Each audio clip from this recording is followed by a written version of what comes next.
The pity play is what happens when someone turns sadness into a remote control. One button says, "Comfort me."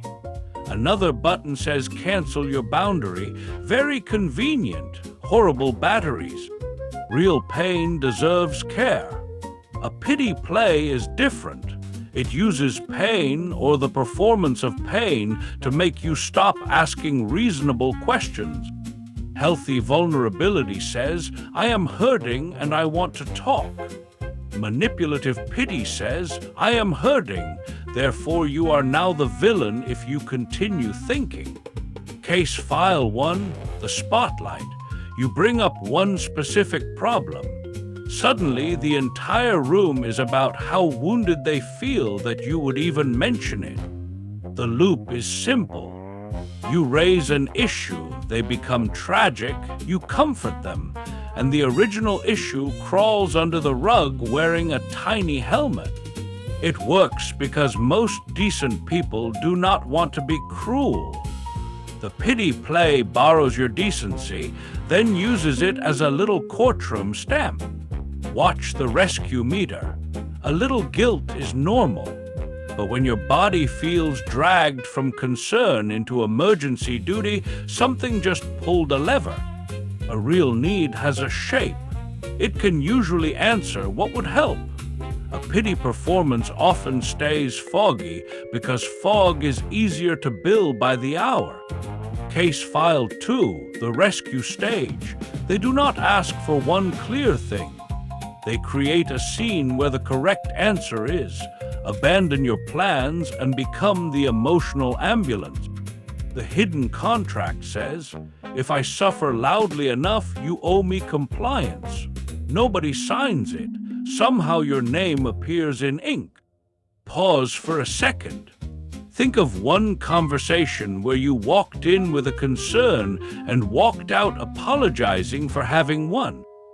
Classic lines include, "After everything I have been through, I guess I am just a terrible person," or "Fine, I will disappear." Notice the magic trick. Your topic is gone. Case File 3, the favor ledger. They list every sacrifice they ever made, then quietly place your current boundary at the bottom as unpaid debt. Here is the dark little accounting system. I helped you once, so I own a small emotional apartment in your decisions forever. This is why generous people get caught. You remember kindness. They remember leverage. Same history, very different receipt printer.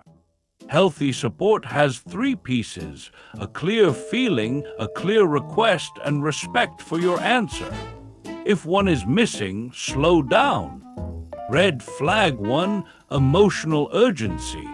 You are not asked to understand. You are pressured to act before your judgment can put on shoes. Red flag 2, audience management. They make sure other people hear how hurt they are, because a crowd can turn compassion into a trial. Red flag 3, foggy requests. If you ask what they need and the answer is a dramatic weather report, you may be looking at a pity play. Red flag 4, punishment after boundaries. Tears are not the issue. The issue is when the tears come with a bill, a threat, or a vanishing act. Case File 4, the tiny violin. The performance may be funny from a distance, but inside the conversation, it makes you feel cold for not joining the orchestra. Your first move is not to accuse, it is to ask, "What do you need from me right now?" This turns theater back into a request. If the request is reasonable, you can help. If the request is your silence, your guilt, or your surrender, Dr. Wiggle prescribes a tiny no. Do not cross-examine their pain. You do not need to prove they are fake. You only need to decide what you can responsibly give. The formula is compassion plus limits. I care that you are hurting, and I am still not canceling this boundary. You are allowed to step out of the rescuer role. You can be kind without becoming the emergency exit for someone else's consequences. Body signal. If you feel instant guilt, confusion, and pressure to fix a mood you did not create, slow the scene down. At work, it may sound like, I am drowning, so you have to cover this again.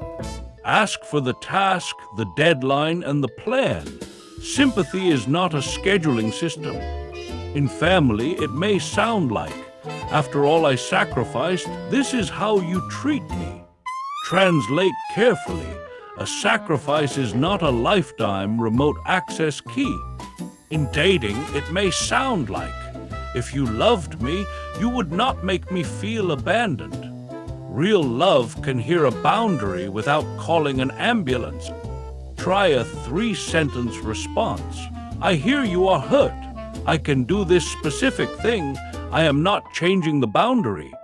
If they escalate after clarity, that is information. A person who wanted support will negotiate.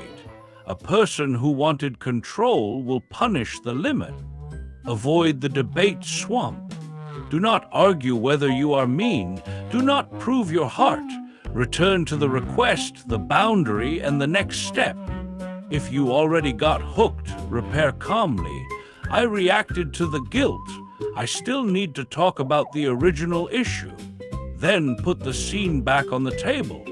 Practice pause. I care about your feelings, and I need a minute before I answer. That 1 minute can save you from donating your spine to the theater. Summary: the pity play has 3 signs. Your issue disappears, their pain becomes your debt, and your boundary gets treated like cruelty. Question for the comments. What line do people use most often to turn your boundary into guilt? Keep it vague if you need to. The case file accepts mysterious handwriting. Subscribe for more Dr. Wiggle case files. We take invisible emotional games, put them under the little lamp, and politely make them stop pretending. Next lesson, the approval trap. When your self-worth keeps waiting outside a locked little office,